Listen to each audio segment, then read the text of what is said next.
komputer. Oke, terima kasih. Kita akan mulai. Yap, ini Bismillahirrahmanirrahim. Assalamualaikum warahmatullahi wabarakatuh. Alhamdulillahirrabbilalamin. Wassalatu wassalamu ala asrafil anbiya'i wal mursalin. Habibana wa nabiyyana Muhammadin sallallahu alaihi wasallam. Wa ala alihi wa ashabihi wa man tabi'ahum bi ihsanin ila yaumiddin. Wa ba'd. Qala Allah ta'ala fi kitabihil karim. A'udzu billahi minasyaitonir rajim. Bismillahirrahmanirrahim. Allahu nurus samawati wal ard. Masalu nurihi kamishkatin fiha misbah. Al-misbahu fi zujajah. Az-zujajatu ka'annaha kawkabun durriyun yuqadu min syajaratin mubarakatin. Zaitunatin la syarqiyatin wala gharbiyatin. Yakadu zaituha yudhi'u walau lam tamsashu nar. Nurun ala nur. Yahdillahu linurihi mayyasha. Wa yadribullahul amsala linnasi. Wallahu bikulli syai'in alim.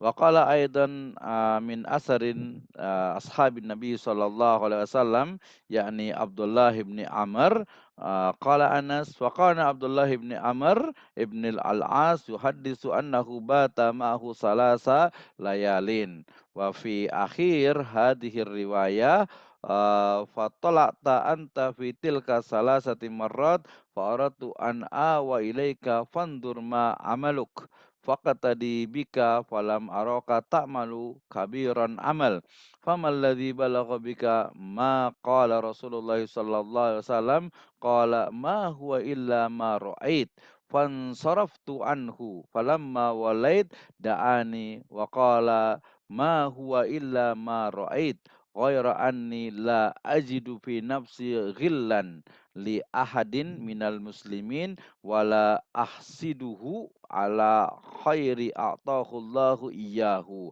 Faqala lahu Abdullah ibn Amr hadhihi allati balagat bika wa hiya allati la nutiqu.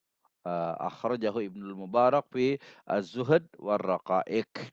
Amma ba'd fa inna asdaqal hadiits kitabullah wa khairal huda hudan nabiyyu sallallahu alaihi wasallam.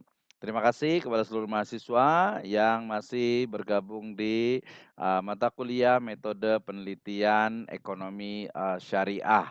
Kita awali tadi mungkin sebagian ada yang aneh gitu ya. Ini belajar metode penelitian kok ada ayatnya ya. Ya karena kita belajarnya adalah metode penelitian ekonomi syariah ya. Karena ada syariahnya maka harus kembali kepada syariah, pertama dari Al-Qur'an, kedua dari As-Sunnah. Ternyata dalam surat An-Nur ayat ke-35 ini secara kontekstual mengajarkan kepada kita tentang proses pencarian ya, proses pencarian sebuah kebenaran. Ya, ternyata kebenaran yang sejatinya adalah al-haqqu mir rabbikum. Kebenaran itu datang dari Allah Subhanahu wa taala. Nah, proses itu nanti memiliki korelasi yang sangat sangat kuat dengan metode penelitian karena metode penelitian adalah cara untuk memperoleh kebenaran, cara untuk mencari sebuah solusi, sebuah jalan keluar, sebuah penyelesaian dari permasalahan. Kemudian ini ada kisah menarik nih dari Nabi SAW di mana salah satu sahabatnya yaitu siapa? Abdullah bin Amr bin Al-As ya. Ketika ini kisahnya begini. Ketika para sahabat sedang duduk bersama Nabi, tiba-tiba Nabi mengatakan, Nabi bersabda, akan lewat kepadamu seorang ahli surga. Ternyata lewat orang itu. Kemudian di waktu lainnya lagi akan lewat nih orang yang termasuk ahli surga. Lewat lagi orang itu juga sampai 3 kali. Akhirnya apa? Abdullah bin As ya, Abdullah bin Amr bin Al-As ini penasaran. Kenapa sih orang ini termasuk ahli surga? Wah, kalau bahasa kita jadi mahasiswa ini penasaran nih kenapa orang seperti ini. Akhirnya ya secara bahasa sekarang siapa Abdullah bin Al-As ini membuat sebuah riset. Apa yang dilakukan risetnya itu etnografi namanya. Jadi dia datang ke rumah orang itu, kemudian dia mengatakan, "Bapak, paman," sebagai paman ya, "saya mau menginap di sini karena ada satu permasalahan di rumah, saya mau menginap di sini 3 hari." Oke, kemudian Abdullah bin Amr bin Al-As ini menginap di rumah orang itu, kemudian dia melihat orang itu, sholat malam biasa, puasa biasa, kemudian ke masjid dan amal-amal yang lainnya, sampai 3 hari penasaran ya. Maka kemudian, akhirnya dia ngomong nih di sini dikatakan ya, "Innahu lam baini wa baina waladi ghadabun wala hajar." Ya sebenarnya saya kemarin itu, nggak ada masalah sih di rumah gitu, cuman ya karena apa, sami'tu Rasulullah SAW yaqulu laka salasa marrat min ahlil jannah. Jadi, karena Nabi itu bersabda bahwa engkau itu termasuk ahlu surga sebanyak 3 kali gitu ya, berarti kan bener-bener gitu kan.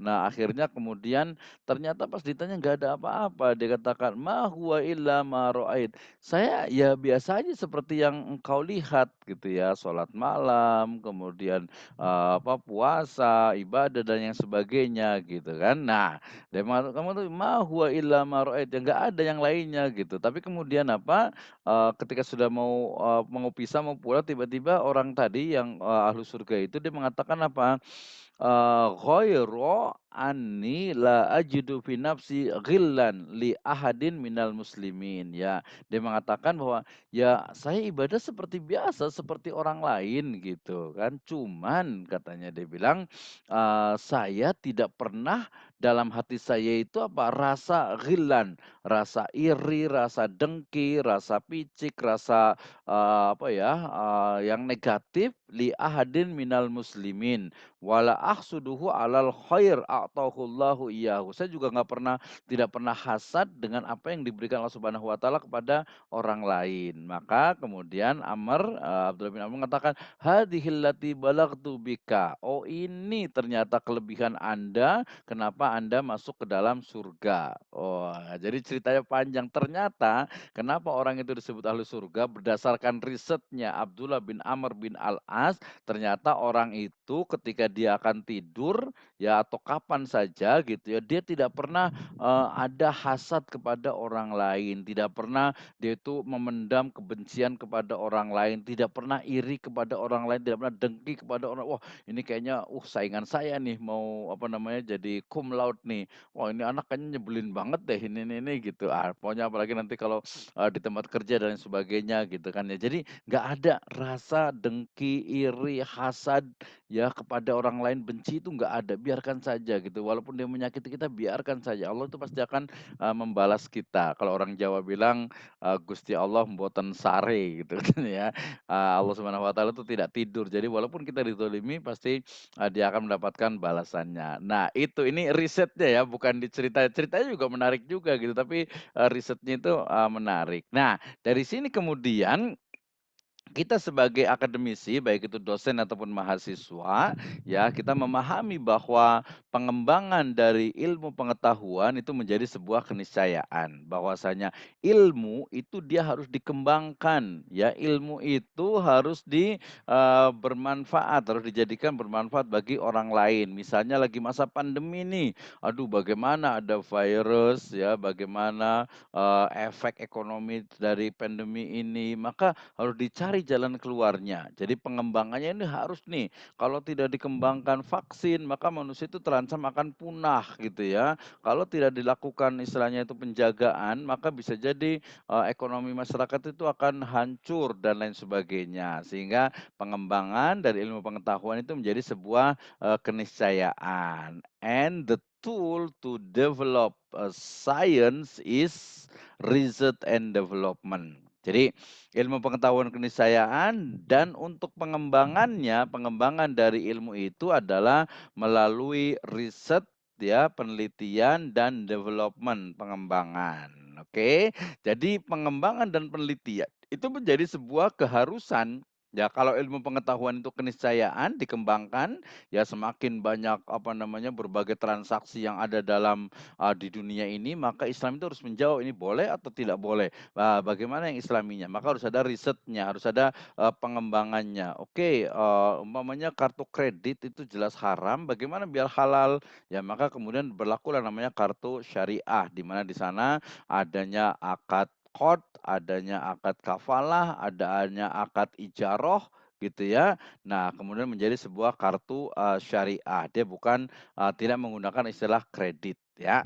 Oke, nah research and development, nah dari riset ini dan pengembangan ini tentu saja dia butuh ya, dia memerlukan adanya apa, riset metodologi atau metode penelitian. Ya, jadi penguasaan metode penelitian ini menjadi sebuah juga, keniscayaan bagi dosen dan mahasiswa ya. Jadi, gimana nih cara menyelesaikannya nih? Kira-kira metodenya itu seperti apa? Langkah-langkahnya seperti apa? Ya ini masalahnya bagaimana cara menyelesaikannya? Ini cara menyelesaikannya dengan cara seperti ini seperti ini seperti ini. Nah, cara-cara ini disebut dengan metode penelitian. Nah, kita bisa menggunakan multi approach ya, tidak hanya kualitatif, tidak hanya kuantitatif, tapi sudah menjadi, mix method atau pengembangan dari berbagai, metode yang ada. Nah, sayangnya memang, pemahaman, terhadap metode penelitian ini masih kurang, baik itu mahasiswa ataupun, dosen beberapa gitu, sehingga mahasiswa kadang sampai stres gitu ya untuk membuat skripsi, ada yang sampai pusing bikin tesis, apalagi ada yang, bikin disertasi itu sampai berdarah-darah gitu, susah gitu ya. Nah, ini karena pemahamannya yang mungkin belum pas ketika membuat sebuah, penelitian. And the big question is how about Islamic paradigm in research? Ya, also if we talk about the usul fikih and maqasid studies. Ini nanti kita akan bahas tentang Islamic paradigm in research ini di pertemuan yang ke-7 insyaallah taala. Oke, next. Dari sini ya berarti kita paham dari slide ini penelitian dan juga peneliti, pengembangan itu sangat penting. But the facts is, bahwa faktanya adalah ternyata penelitian di Indonesia ini masih, sangat terbatas. Ya ini data sampai dengan 2018, 2020 ya bahwa Indonesia itu hanya 90 orang per 1 juta penduduk. Ya, ada 90 orang peneliti dari 1 juta penduduk. Sementara India dia sudah 160 per 1 juta penduduk. Wah, berarti dia lebih maju. Belum lagi Brazil, dia sudah 700 ya per 1 juta penduduk. Tiongkok ya, Cina ya dengan 1.020 per 1 juta penduduk.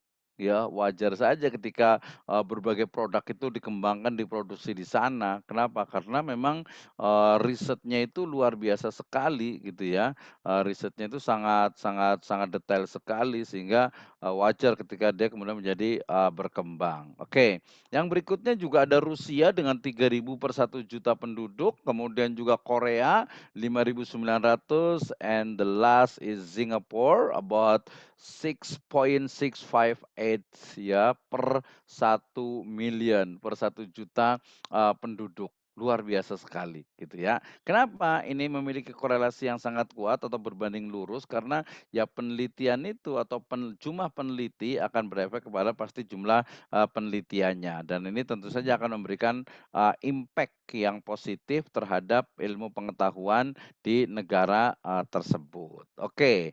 Nah, berarti di sini kita lihat Indonesia yang hanya 6.260 riset dibandingkan dengan Malaysia yang mencapai 25.000, ya Singapura dengan negara yang sangat kecil itu sampai 18.000, sementara Thailand itu mencapai 13.000 riset. Ini menunjukkan bahwasanya baik peneliti ataupun hasil penelitiannya biasanya dalam bentuk jurnal di Indonesia ini masih, sangat kurang ya, sangat kurang sehingga kemudian apa, ini yang terjadi. Di tengah kekurangan kita Indonesia ini, karena Indonesia adalah mayoritas muslim, maka kemudian apa, kita bisa mengatakan bahwa,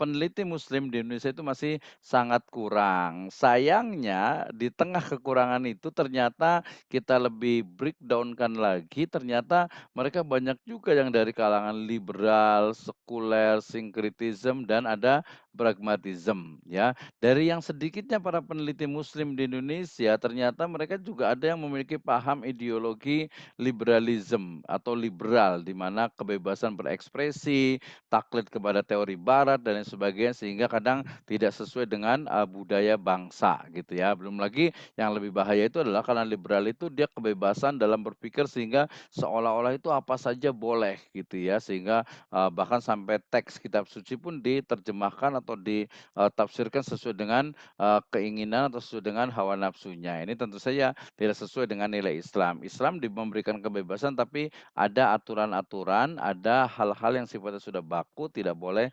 diganti, tidak boleh ditukar. Oke ya, ini, liberal. Yang kedua ada sekulerisme ya, bahwasanya kita tahu Negara Kesatuan Republik Indonesia ini adalah, memiliki 5 dasar, 5 sila. Yang paling penting pertama adalah ketuhanan yang Maha Esa. Berarti Islam atau Indonesia adalah negara yang berketuhanan ya, sehingga kalau ada pemikiran sekuler yang memisahkan antara agama dengan dunia, itu tidak sesuai dengan Islam, tidak juga sesuai dengan Indonesia. Ya, ada mengatakan, "Oh, ekonomi nggak usahlah kita kaitkan dengan agama, bisnis ya is bisnis," gitu ya, bukan, agama. Itu tidak tepat bahwasanya agama ya bukan hanya di gereja, bukan hanya di masjid, bukan hanya di pura. Agama itu adalah bagian integral dari kehidupan, manusia. Bahkan kita bisa mengatakan nanti kalau menjadi seorang pegawai, saya masuk kerja on time, bekerja profesional karena agama saya memang mengajarkan itu.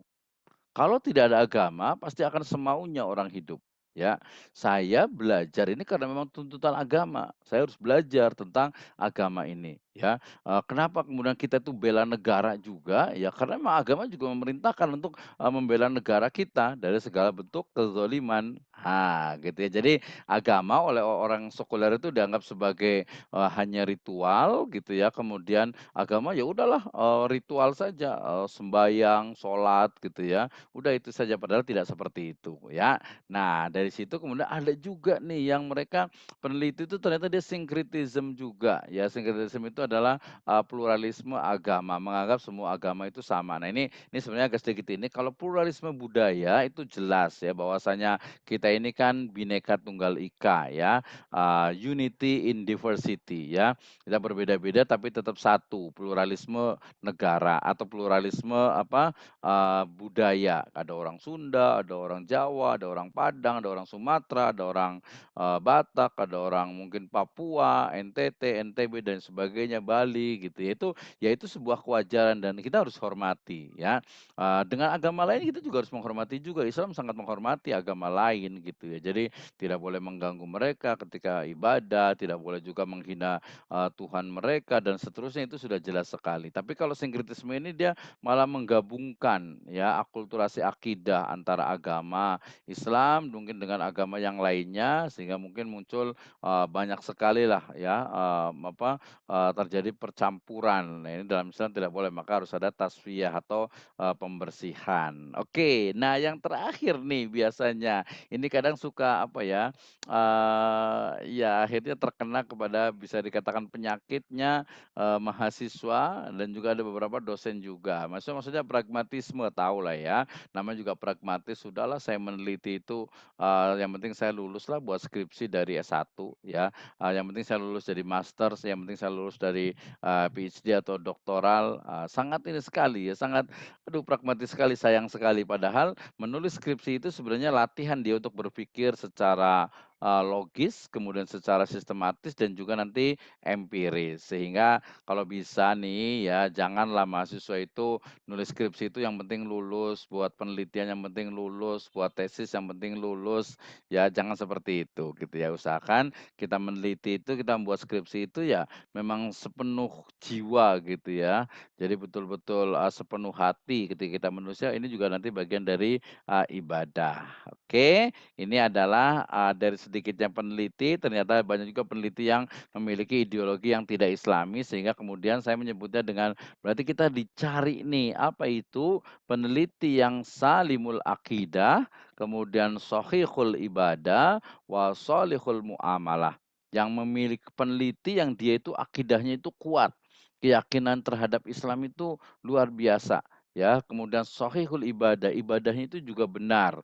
Kemudian shalihul muamalah, dalam bermuamalah, berinteraksi, ya akhlaknya dengan orang tua, dengan teman, dengan saudara, dengan tetangga, dengan negara, bangsa, semuanya itu yang shalih, yang baik, mengedepankan apa, akhlakul, karimah. Oke, ini peneliti yang menurut saya memang harus paham, oke. Nah, Kemudian ketika bicara tentang penelitian, maka kita juga bicara tentang, we talk about or we discuss about the paradigm. I think, some of you, listen about this, term ya, paradigma. Saya yakin semuanya sudah pernah apa itu paradigma. Jadi dalam, penelitian ternyata ada paradigma. Paradigma itu tadi adalah, perspektif, sudut pandang, cara berpikir atau cara menyikapi, cara melihat bagaimana, seseorang itu melihat dunia dan juga realitasnya. Oke, kita lihat di sini ya, ternyata dalam konteks ilmu pengetahuan di sana ada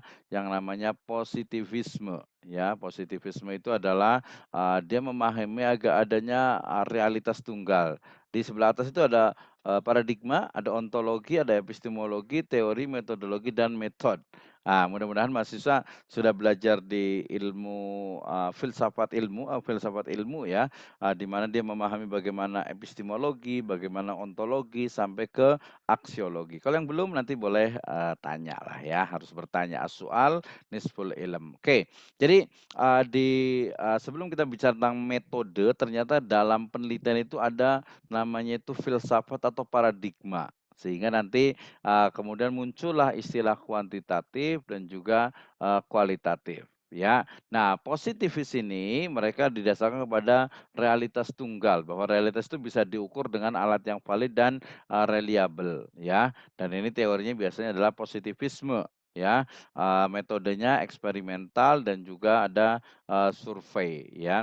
Positif ini melihat, oke kebenaran itu ya ini, gitu ya, kebenaran itu ya sesuatu yang memang bisa diukur dengan, SPSS, dengan software, dengan, satu alat ukur yang memang valid dan, reliable. Sehingga dia betul-betul harus, science sesuai dengan apa, bidangnya. Nah, teorinya ini ada positivisme dan juga apa, positivisme itu sendiri ya. Ini nanti di positivis ini dia akan banyak dipelajari di kuantitatif ya, di setelah, UCP 2. Oke, ada juga yang berikutnya ada konstruktivism ya, jadi dia membentuk konsep tidak ada realitas tunggal, realitas harus diinterpretasi untuk mengungkap makna dari suatu peristiwa atau aktivitas.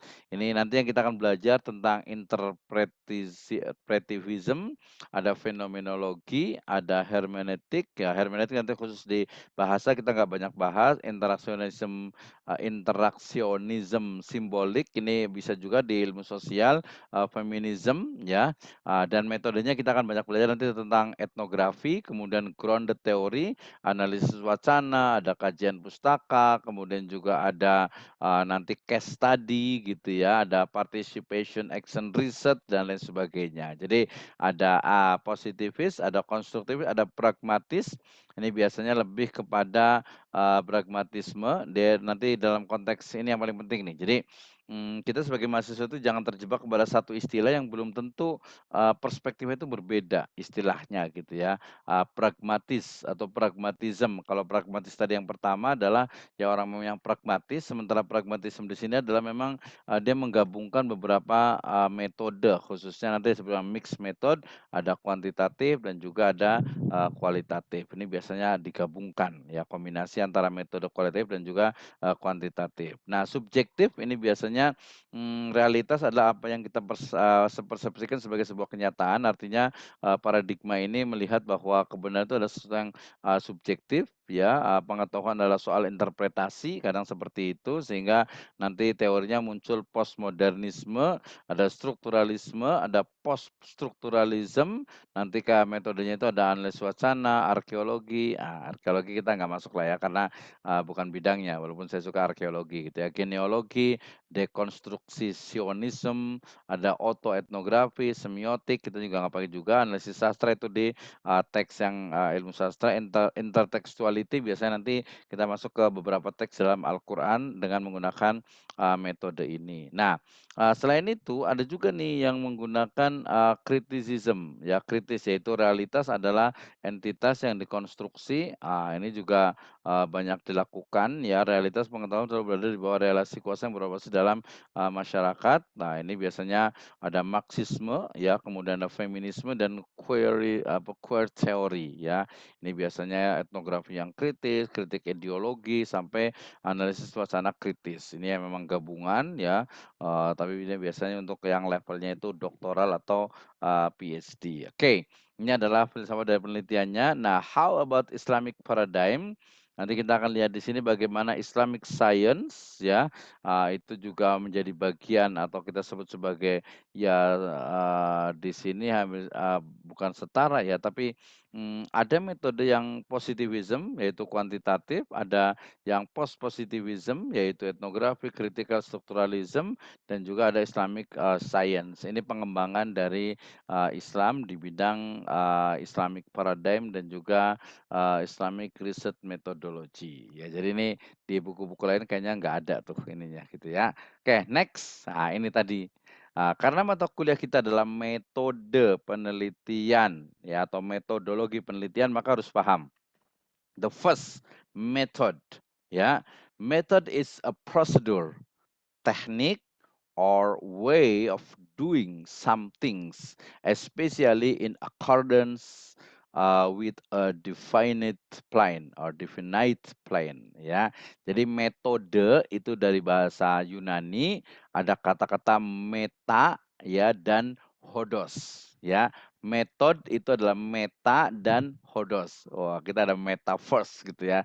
Melewati meta itu apa? Meta itu artinya melewati atau melalui. Jadi kayak jalan, tapi proses melewati jalan itu gitu ya, itu, namanya meta. Sedangkan hodos itu adalah, cara atau jalan. Jadi jalan, cara untuk melewati, gitu ya. Ada metode, meta, dan hodos, nanti ada logos artinya, ilmu, ya. Nah, berarti, metode atau metode itu bisa kita bisa jelaskan atau kita bisa ini kan terjemahkan secara bahasa itu adalah cara melalui ya, atau ya metode adalah cara, cara melalui, melewati, atau menyelesaikan ya, atau, cara berjalan ke suatu tempat lah gitu ya.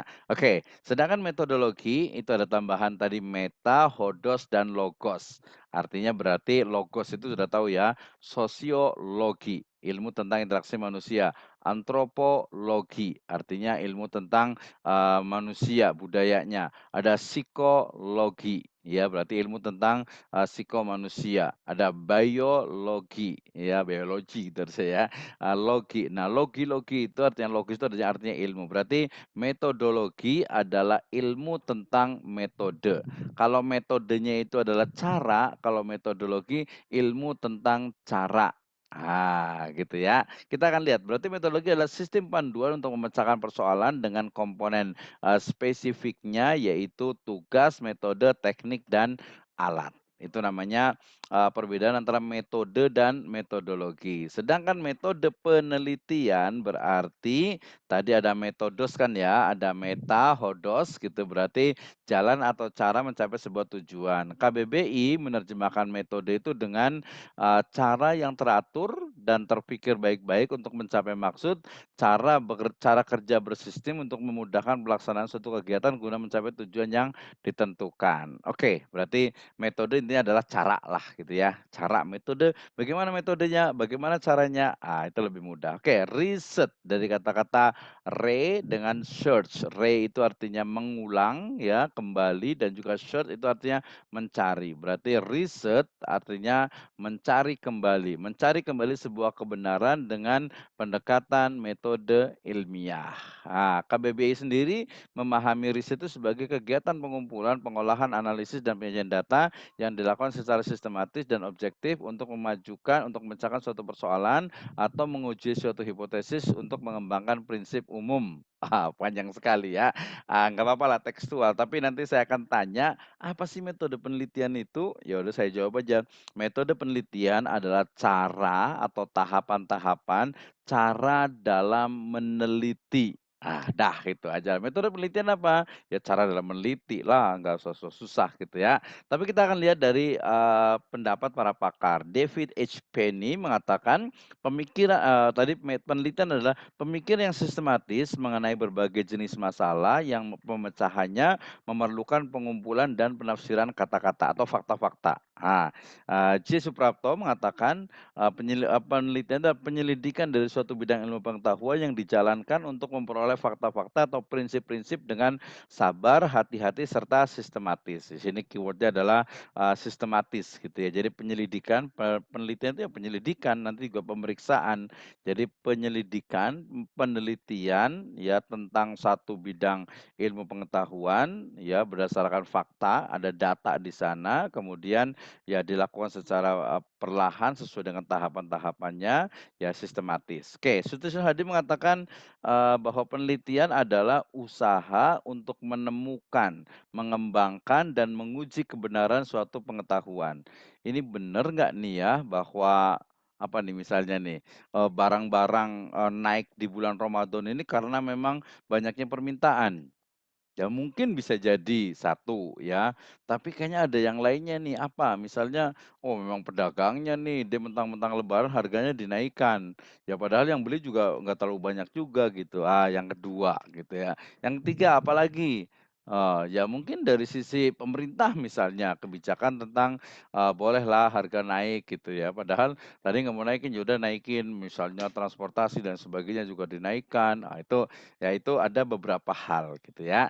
Oke, ya kemudian Muhammad Ali juga menyebutkan bahwa, metode atau penelitian itu adalah suatu cara untuk memahami sesuatu dengan melalui penyelidikan, melalui usaha mencari bukti-bukti yang muncul sehubungan dengan masalah itu, yang dilakukan secara hati-hati sekali sehingga diperoleh pemecahannya. Ini memang agak sedikit klasik ya pembahasannya. Jadi, ada unsur hati-hati, ada unsur apa namanya, pemecahannya itu secara perlahan gitu ya, jelaslah penelitian kan dia sistematis. Jadi sebenarnya bukan ya hati-hati jelas, perlahan ya karena dia apa ya, mengikuti prosedur. Misalnya nih ya, agak sedikit ke ini, tentang, umpamanya ada gerakan separatis di Papua misalnya, gitu ya. Kita pengen tahu, kenapa sih, beberapa orang gitu ya, dari Papua itu pengen merdeka gitu kan. Nah, akhirnya kan kita buat riset.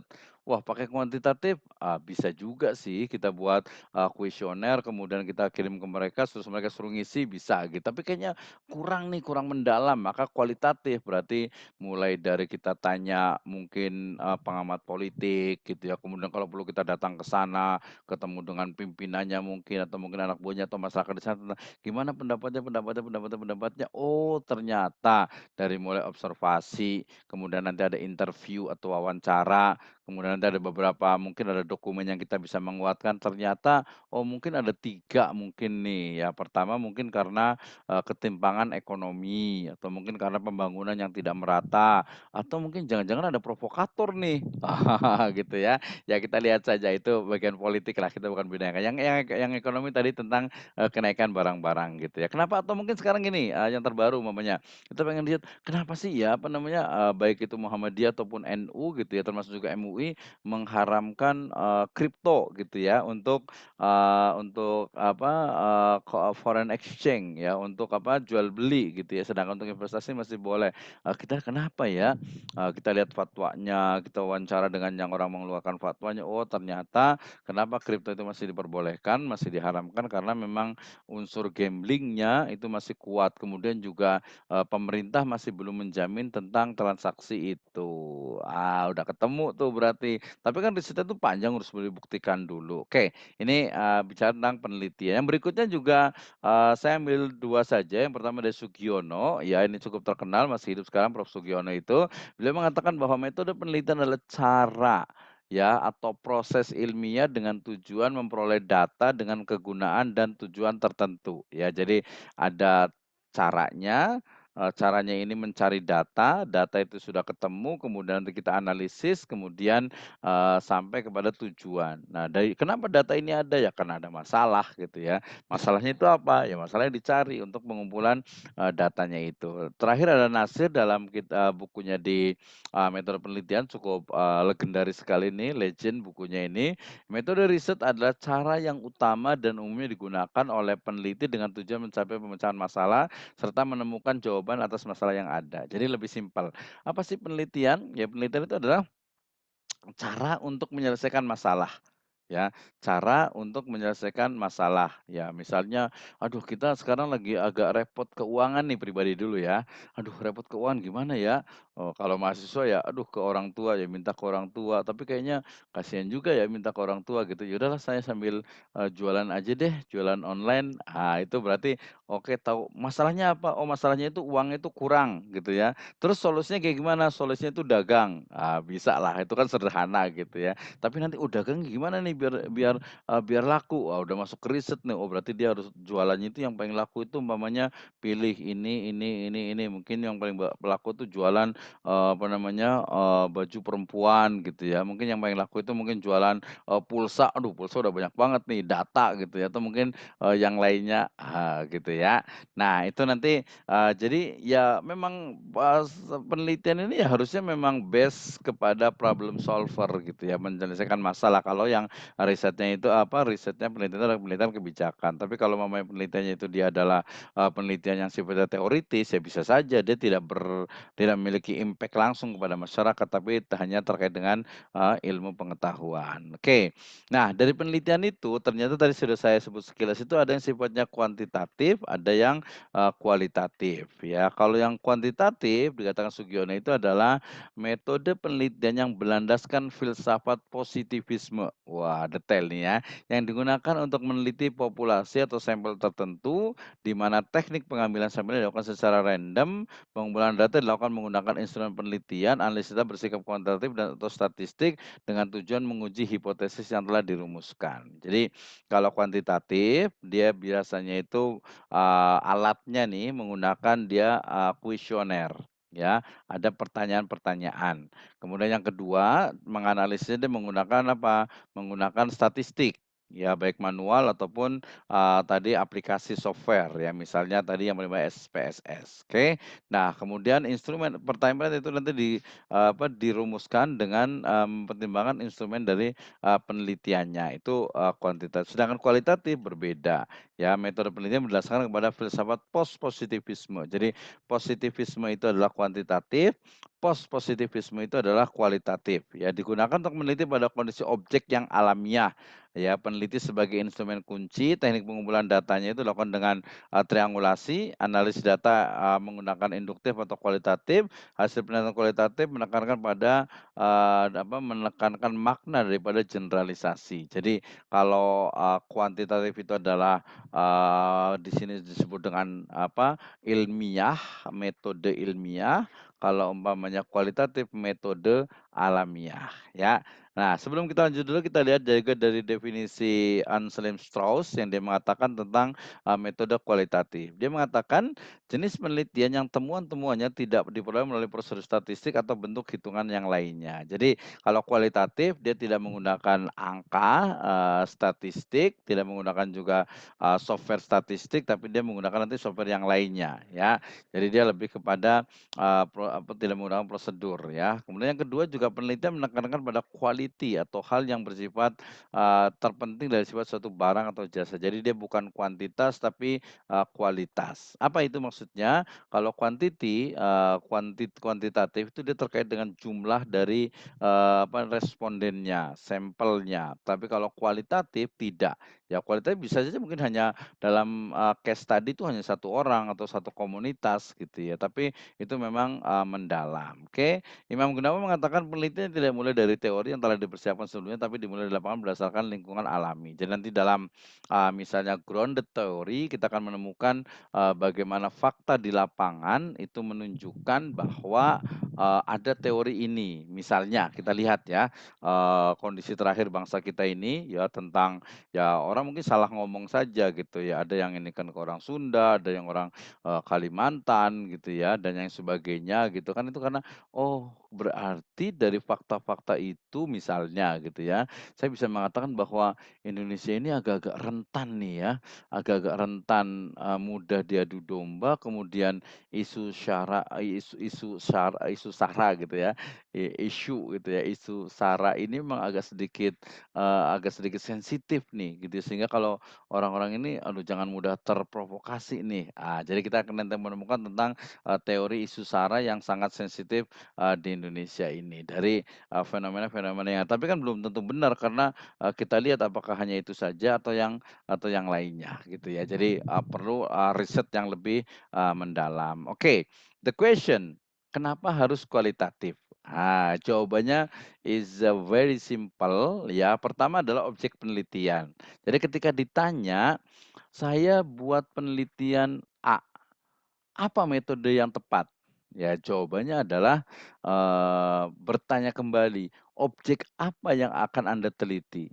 Ya, kalau objeknya itu adalah, benda mati, ya, kemudian benda mati dalam artian itu dia, statis gitu, maka dia biasanya menggunakan kuantitatif.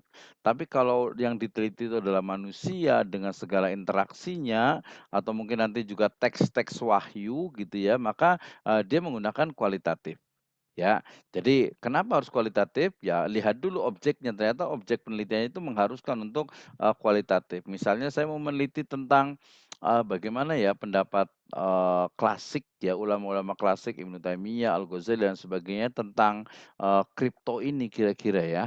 Berarti ya nggak mungkin lah pakai kuantitatif, dia pasti pakai kualitatif gitu ya. Nah berarti objek penelitian, kemudian sifat penelitian yang fokus pada kualitas, ini juga penting juga. Jadi saya risetnya itu fokus misalnya, ya udahlah saya fokus hanya di, prodi, ekonomi syariah ini aja, mungkin bisa dosennya atau mahasiswanya gitu ya. Jadi kita teliti fokus pada, kualitas. Kemudian tadi paradigma yang digunakan adalah positivisme di mana kebenaran itu bukan sesuatu yang tunggal, tapi, dia memiliki, banyak interpretasi ya. Ini kalian juga penting juga yang keempat ini, peneliti tidak menguasai statistik. Ada beberapa sih yang memang agak-agak alergi atau anti dengan, angka ya, walaupun nggak boleh juga gitu ya. Angka maksudnya itu, aduh saya kalau statistik kayak pusing banget deh gitu ya, akuntansi apalagi gitu, apalagi kalau hitung-hitungan gitu, aduh kayaknya nyerah duluan deh. Ada beberapa kayak gitu, biasanya orang IPS nih gitu ya, tapi nggak semua juga, saya juga orang IPS juga nih sebenarnya nih. Oke, jadi, tapi ada juga, wih statistik itu paling gampang, paling mudah, nggak ribet dan sebagainya. Oke, mencari makna objektif dan bersifat subjektif ini bisa juga, jadi kita pengen tahu lebih detail tentang A ya dengan pendekatan, etnografi misalnya atau mungkin dengan, case study atau tadi dengan, grounded theory gitu ya. Misalnya nih, kenapa ya ini dengan grounded theory nih, ya, kenapa ya kira-kira, ekonomi Islam di Indonesia kok agak-agak unik gitu ya, agak-agak beda gitu. Misalnya, kok sekarang masih tidak membolehkan, baik tawaruk gitu misalnya gitu, padahal, di Malaysia itu diperbolehkan. Kemudian kenapa ya, padahal di beberapa negara itu kripto itu sudah dilegalkan, kok di Indonesia itu belum belum legal sih kripto itu walaupun sudah banyak yang beli gitu kan. Nah bisa juga seperti itu. Nah kalau seperti itu berarti ya, oh berarti dia harus, ini nih apa namanya, kualitatif nih datanya nih gitu kan. Jadi harus diteliti dengan, pendekatan kualitatif. Oke, next. Paradigma, tadi sudah saya sebutkan ya, bahwa, di kuantitatif itu adalah, paradigmanya itu adalah ilmiah, sementara di kualitatif itu adalah, alamiah, naturalistic paradigm dengan sciences paradigm ya. Ini agak berbeda karena memang objeknya juga beda gitu ya, objeknya juga beda, nggak bisa disamakan. Kita pengen meneliti, misalnya orang-orang pertanian ya, meneliti tentang kandungan dari, pepaya California gitu, kan, dengan pepaya yang lokal. Ya itu yang nggak ya apa namanya, otomatis, dia juga bukan, bukan kuantitatif gitu ya. Dia memang apa namanya, tajribi atau disebut dengan, tadi, apa ya, disebutnya itu dengan istilahnya itu, uji coba gitu ya, dengan melihat kandungannya, ya mendeskripsikan kandungan dari apa, ini apa saja dibandingkan dengan, yang ini, komparasi, gitu. Jadi tergantung memang ininya, istilahnya itu benda apa tuh yang diteliti atau objek apa yang diteliti. Saya di sini ada misalnya ada gambar rumput nih. Nah, rumput itu sebenarnya dia akan semakin subur kalau dia dikasih pupuk apa gitu ya. Ya makanya dia ada tajriba, ada uji coba, experience tadi sebutnya itu. Jadi harus ada metodenya itu apa ya, ya experience misalnya, apa namanya, kita nanam rumput nih, yang satu dikasih pupuk ini, yang satu kasih pupuk ini, yang satu pupuk ini. Nanti dilihat oh yang paling subur itu mana? Ya kelihatan gitu kan itu, experience atau eksperimental gitu ya. Nah ini di kuantitatif dan kualitatif kemudian, tadi saya udah ngomongin tentang paradigma ya, yaitu cara pandang ya untuk memahami kompleksitas dunia nyata ya. Jadi intinya itu. Jadi, disebut dengan paradigma itu adalah paradigma itu adalah cara pandang ya, apa world view gitu ya. Jadi paradigma penelitian berarti cara pandang seorang peneliti dalam melihat sebuah, penelitian, dalam melihat sebuah objek. Wih, waktunya sudah mau habis nih, ini paradigma penelitian. Ini tadi sudah dijelaskan tentang positivisme dan konstruktivisme, pragmatisme, subjektivisme, dan juga, kritis. Ini beberapa tokoh filsuf yang, mengenalkan tentang post-positivism. Jadi gini, positivisme itu adalah kebenaran itu mutlak, kemudian apa, kebenaran itu mutlak dan hanya satu, dan itu hanya bisa diperoleh dengan apa, dengan, cara atau dengan alat yang, tadi reliable, dengan harus dia menggunakan data-data statistik yang bisa diinikan oleh, panca indera. Sementara, post positivisme mengatakan enggak gitu, kalau alam mungkin iya, kalau objeknya itu statis mungkin iya, tapi kalau objeknya itu dia bergerak seperti manusia, interaksi, ekonomi, dan lain sebagainya, dia nggak bisa pakai positivisme, dia harus pakai post positivism gitu ya. Kenapa? Karena perbedaan ilmu alam dan juga, manusia. Ya, tindakan manusia yang tidak bisa diprediksi dan juga, critical realism nanti dan juga ontologi itu adalah juga, triangulasi. Ya, tadi kalau meneliti meneliti pohon, meneliti buah-buahan, meneliti mungkin, pengaruh-pengaruh itu ya mungkin memang, statis dia, jadi bisa pakai, positivisme. Tapi kalau kita neliti manusia, kenapa ya manusia sekarang kok, tadi saya katakan tuh lebih memilih, sesuatu yang memang paling mudah. Iyalah namanya manusia pengen yang mudah, yang enak, yang gampang gitu kan.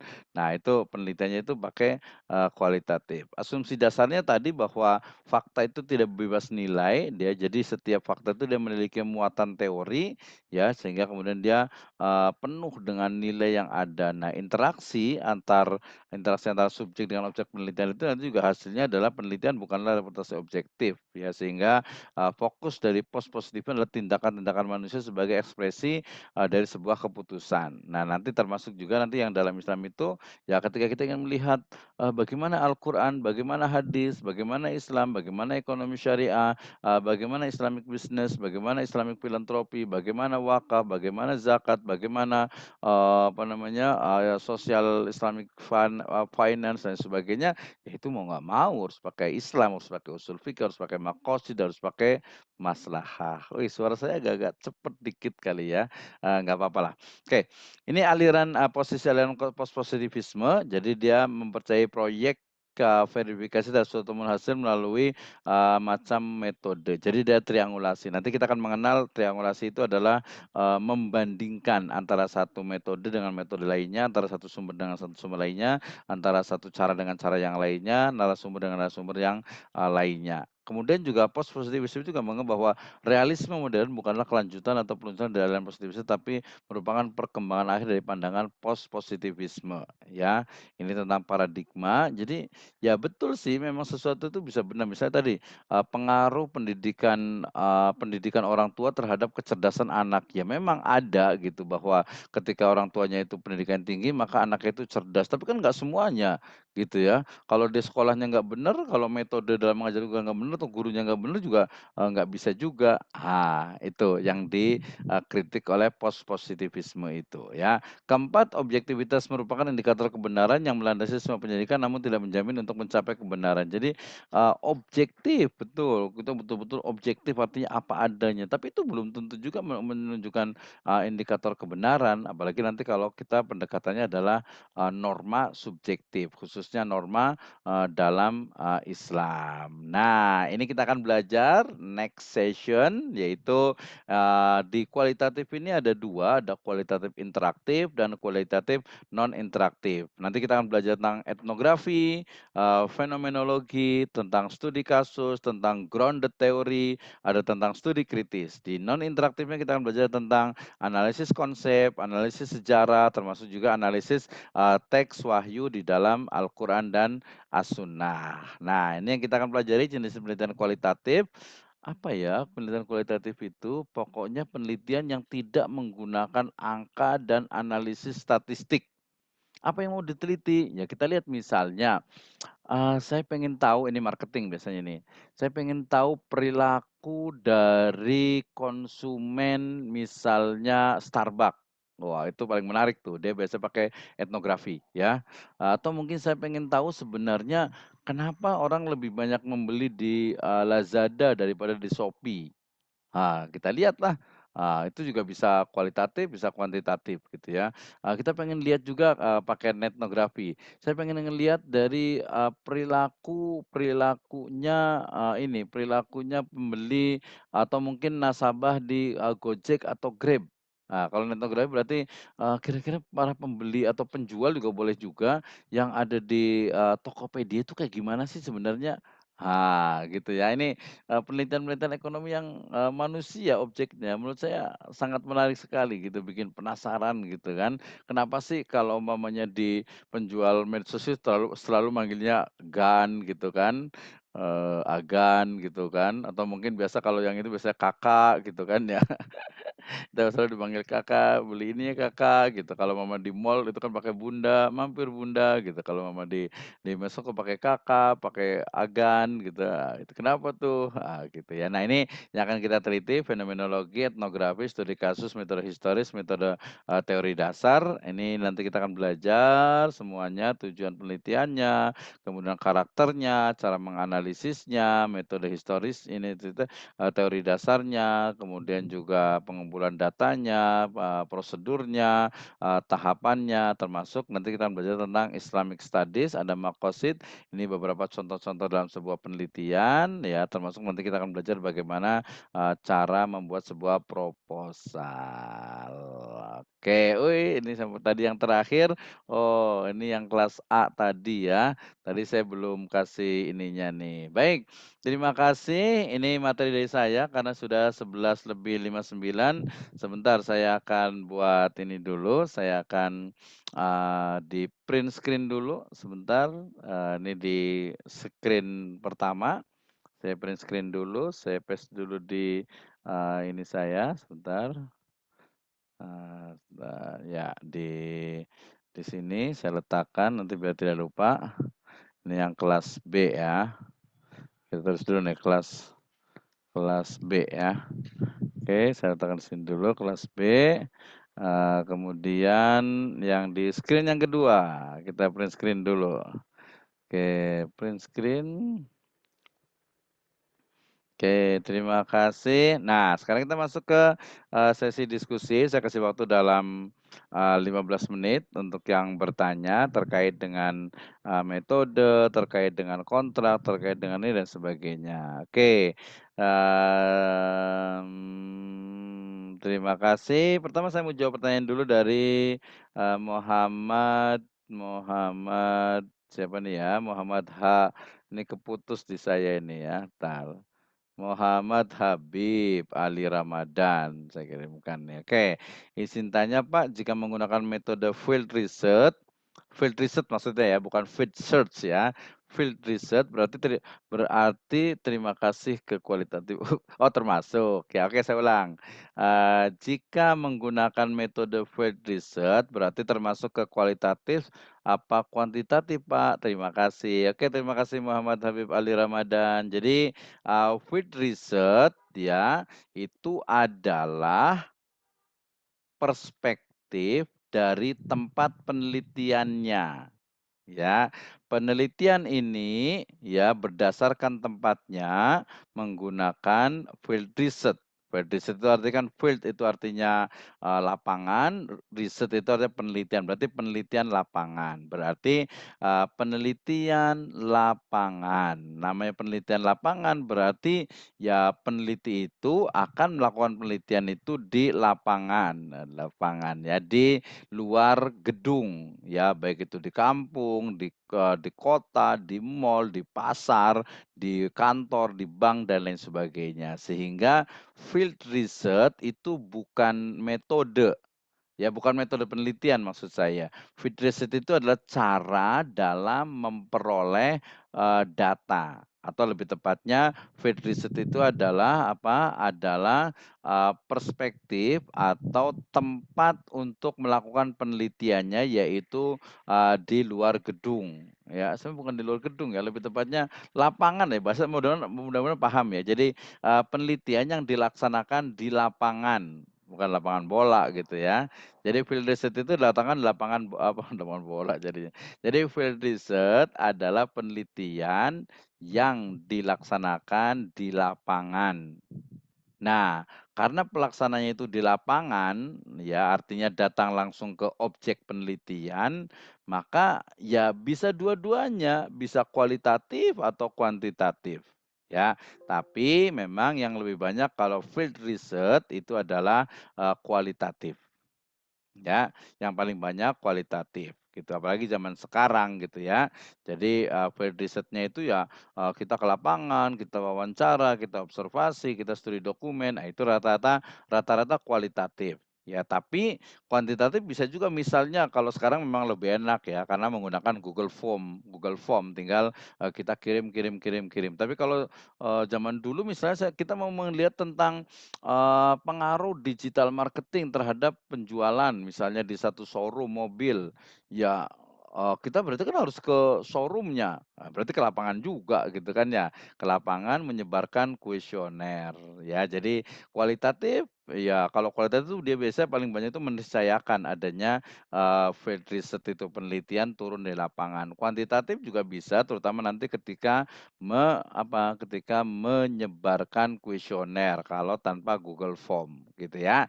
Jadi bisa dikatakan, jawaban yang, tepat adalah kualitatif gitu ya, tapi pun kuantitatif juga, bisa ketika menyebarkan kuesioner atau jadwal pertanyaan.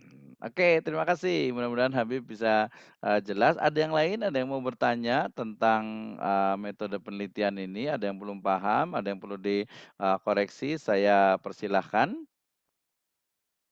Silakan boleh raise hand atau langsung open mic. Atau sudah 12 lebih nih, lumayan juga cuap-cuapnya. Oke, silakan ada yang mau tanya, Salsa Amanda. Nanti saya akan catat, oh ya, saya minta bantuan juga untuk ininya, mungkin tadi Habib ya, boleh catat, yang bertanya nanti mohon, dicatat namanya. Oke, saya bacakan di chat room, izin bertanya Pak, pada dasarnya kita melakukan penelitian karena memiliki pertanyaan atau rasa penasaran atas suatu topik sehingga tujuan dari penelitian tersebut adalah mencari jawaban kebenaran yang jadi pertanyaan yang saya apakah jawaban yang kita dapat dari penelitian harus sama dengan penelitian lain, Pak? Terima kasih. Oke, ya, saya anggap aja 2 lah pertanyaannya. Pertama, pada dasarnya kita melakukan penelitian karena memiliki pertanyaan atau rasa penasaran suatu topik. Ya bisa dua-duanya ya. Jadi penelitian itu dilakukan karena kita itu punya pertanyaan. Ini bener nggak ya? Wah agak beda dikit nih. Ini bener nggak sih kalau umpamanya, istilahnya ada orang yang masih percaya dengan, kelahiran bulan itu mempengaruhi karakter gitu kan ya. Ya, atau mungkin ada juga yang karakter itu dipengaruhi oleh budaya gitu kan, "Ini bener nggak ya?" Penasaran kan? Saya gitu, "Benar tidak?" Mungkin berarti pertanyaan atau rasa penasaran bisa juga tentang satu topik. Misalnya itu, wakaf, yang dikelola oleh satu institusi ini bener nggak nih? Wah, jangan-jangan nggak bener nih, gitu kan. Atau mungkin kalau di kampung-kampung itu masih ada, di Jakarta kayaknya udah nggak ada ya. Di pinggir-pinggir mungkin di daerah Parung masih ada lah gitu. Jadi orang yang, minta bantuan amal jariah di pinggir jalan gitu kan ya, gitu atau mungkin ada yang minta-minta juga mungkin keliling ada yang kalau perumahan hampir enggak ya di jalan gitu, "Ini bener nggak nih?" Penasaran kan, "Ini jujur nggak nih?" Gitu kan. Ya tinggal kita riset aja, risetnya gimana? Bisa nanya langsung ke dia, "Wih bener nggak nih?" Nanya langsung ke dia, oh berarti harus nanya ke yang lain juga, triangulasi. Gitu ya. Nah atau mungkin nanya ke orang yang atau kita observasi ke lapangan, dia minta umpamanya dia punya bangun masjid atau pesantren apa, kita lihat di lapangan, "Bener nggak nih, ada nggak masjidnya, ada nggak, pesantrennya?" Itu yang kedua. Nanti, nanya juga dengan kepala RT-nya atau lurahnya atau tokoh agama di situ gitu ya, atau mungkin lihat dari dokumen, "Ah dokumennya kayaknya nggak bener nih, fotokopinya juga nggak bener," gitu kan. Jadi, penelitian itu bisa dilakukan karena memang kalau di tesis itu ya pasti ada pertanyaan. Pertanyaan ini muncul dari mana? Salah satunya dari rasa penasaran, gitu kan ya. Rasa penasaran misalnya nih, kembali ke Al-Qur'an, eee manajemen atau leadership, masih ke ekonomi lah ya, ke manajemen ya. Leadership-nya, Nabi Sulaiman itu kayak gimana kira-kira ya? Ya kita harus baca Al-Quran berarti kan? Atau mungkin Nabi SAW itu kan pedagang, makanya siapa, yang menulis, Nabi, Muhammad Sang Pedagang itu, kemudian juga kalau Pak Syafii itu menulis super leader, super super manager, Nabi itu cara dagangnya kayak gimana ya? Penasaran kan? Ya kita lihat di hadis, kita lihat di ayat, kita lihat di berbagai buku, atau mungkin kalau perlu kita nanya ke, tokoh-tokoh yang memang paham MUI dan lain sebagainya. Berarti ya melakukan penelitian itu ya karena memang ada pertanyaan, pertanyaan itu muncul karena rasa penasaran dan juga mungkin sesuatu yang memang belum kita ketahui. Oke, selanjutnya tujuan dari penelitian untuk mencari jawaban atau kebenaran, betul. Ya pertanyaan, apakah jawaban yang kita dapat dari penelitian harus sama dengan penelitian lain, Pak? Terima kasih sebelumnya. Nah, ya jawabannya ya tidak harus sama, gitu ya, tidak harus sama. Tetapi kalau peneliti sebelumnya memang dia ilmiah dan kita juga ilmiah melalui prosedur yang sama, seharusnya kebenaran itu akan ditemukan dengan, sama juga, gitu ya. Misalnya nih, kita pengen tahu, dalam Islam itu sebenarnya, apa namanya, untuk yang paling gampang lah ya, zakat pakai uang itu boleh nggak sih? Ya, maka peneliti pertama akan cari dari pendapat-pendapat ini, oh ternyata, dia mengatakan boleh. Kita buat penelitian lagi, cari, ternyata, bener juga, ternyata boleh juga, ya berarti sama gitu kan ya. Tetapi kadang kalau kita mau mencari yang lain, oh ternyata peneliti itu hanya mengambil pendapatnya misalnya Ibnu Taimiyah atau Abu Hanifah, makanya dia boleh. Tapi kalau kita ngambil pendapatnya siapa, Syafi'i, maka itu tidak boleh. Gitu. Jadi jawabannya adalah ya tidak mesti sama. Bahkan kalau peneliti yang sebelumnya ternyata tidak ilmiah, dalam artian itu kurang teliti, bisa jadi kita akan menyalahkan dari penelitian yang awal. Itu namanya nanti kritik ya, kritik terhadap penelitian sebelumnya. Misalnya nih ada yang terkenal tokoh kita mengatakan bahwasanya agak beda ya, pakai jilbab itu dia nggak wajib gitu ya. Dia nelitinya dari mana ya? Kemudian kita penasaran kan, kita teliti. Gimana sih, bener nggak sih dalam Islam itu wajib pakai jilbab? Maka kita teliti, cari ayatnya, cari hadisnya, cari, asarnya, cari pendapat para ulama, tanya ulama-ulama yang sekarang, MUI mungkin, dari Muhammadiyah, dari NU, dari PUI dan sebagainya. Oh ternyata semua mengatakan, wajib pakai jilbab. Berarti mungkin yang ini salah nih tokoh ini, berarti mungkin perlu diperbaiki. Nah, seperti itu. Tidak mesti sama, tetapi kalau dengan prosedur yang ilmiah yang betul-betul dia objektif, seharusnya bisa jadi, sama selama, metodenya itu betul. Tapi kalau metodenya itu berbeda, ya bisa jadi akan berbeda. Gitu ya. Oke, terima kasih untuk salsa Amanda dan udah 12 lebih 7. Saya rasa cukupkan di pertemuan pertama ini kita tidak saya ini kan dulu, saya, selesaikan